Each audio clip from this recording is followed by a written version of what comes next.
What's up, guys? This is DizzyPW. We are at the Crytek booth. It's the end of day 2, and we're checking out Arena of Fate. It's a new MOBA on the market. This is the first time we got our hands on. I picked it up right away. Even some people that never played MOBAs were finding it pretty easy to learn, but still pretty hard to master. There's a lot of things different about this, and we've got the developer right here to tell us what's going on. Hi, I'm David Bowman. I'm the publisher-producer for Arena of Fate, and I want to talk to you about the 5 versus 5 version of our game, which allows you to go into battle for a fixed length of time, 20 minutes. We're guaranteeing that this game is going to be over in 20 minutes because the timer starts. That's at the end of 20 minutes, if your team hasn't won before the 20 minutes is done, the game will end at 20 minutes, and the team with the highest score will win. And now, is there like a set level limit that they have to get to in that time? So if you can get to 10 points first, the game ends also. So it's possible for the game to end much quicker than the 20 minutes, but it never goes longer than the 20 minutes.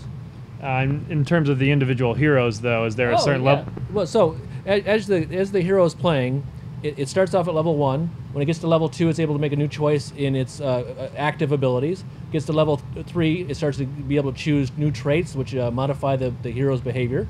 All of that's happening anywhere in the game. It's part of the interface, so it actually happens anywhere on the battlefield. You don't have to, run away from the battle in order to actually make your choices. And when you get up to level 8, you stop making new choices, but you continue to be more powerful. So there's no limit during the battle of how high of a level you can be with that character. Now, when the battle's over and you come to play that character again, that's all reset and you start over again. So you get to make new choices every battle that you play. We do track your progress with the hero. We make sure that we say, hey, this person's really Little Red Riding Hood that they play. They've been playing it a lot, and they're a level 25 Little Red Riding Hood. So if you're looking for somebody who's really good with Little Red Riding Hood, you might want to play with this person. Interesting. So does your account have progression, or is it just the individual heroes that in your account that has progression? The account tracks, per account, we track every individual hero. So you're able to say, okay, this person, this player, is they've got a lot of experience with this particular hero.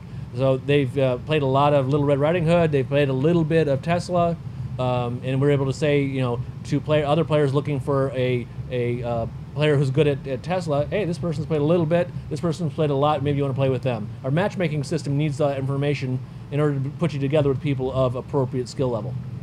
Got it. You choose your hero first, right? You can play any hero that you want that you've got unlocked. You can play that hero, and we never take that hero away from you, so we want to be able to track that and put that into the matchmaking system.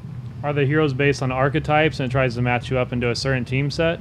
So yes, there's strengths and weaknesses for each hero. It's not as hard and fast as perhaps some other games. So if you want to play, for example, Robin Hood, he's always going to be an archer, and he's always going to be ranged attacking, but the decisions you make during the battle will actually let you play Robin Hood differently than somebody else. But he is not necessarily appropriate to go in toe-to-toe with other characters, and so you might want to have somebody who's going to be a little bit tougher to kill on that same team. So the matchmaking system is aware of all of that and starts looking for a good combination for your team. And that happens, you choose your hero, and then you go to matchmaking, and the matchmaking system does all of that for you, so you're not constantly trying to argue over who gets to play whom. And then let's talk about the map itself. This map, it seems at a glance to be similar to other MOBAs, but as I played through it, there's a couple of things I noticed that were different. Can you go over that? Well, first and foremost, it's a bilaterally symmetric map. In other words, it's a left and right hand perfectly balanced map. There's no asymmetry within it. And then also within that, what is traditionally the middle lane, we've got a tower and then a power crystal at the end of each of the center lane, which if you destroy the power crystal, it allows you then to lower the shields on all of the other towers in the other lanes. So that's a very different mechanic than other games have. And then, of course, I mean, the distances involved and what happens actually in between the lanes is different as well. We spawn Titans at a late stage in the game, and a Titan is a hard character to kill, but it's worth a point. And this game's a point game, and the game's often decided by 5-4 or 7-8. It's a very close game, so killing the Titan gives you 1 point. It's very important to be able to do that.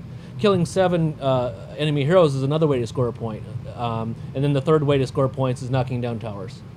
And then, is there any jungle monsters you have to deal with? Well, the Titans actually spawn in the jungle. There's 2 of them later in the stage of the game, and then we have elementals that spawn earlier, and they give you a bonus as a team. They don't give you a full point, but they give you a bonus as a team, and so they're worth going after.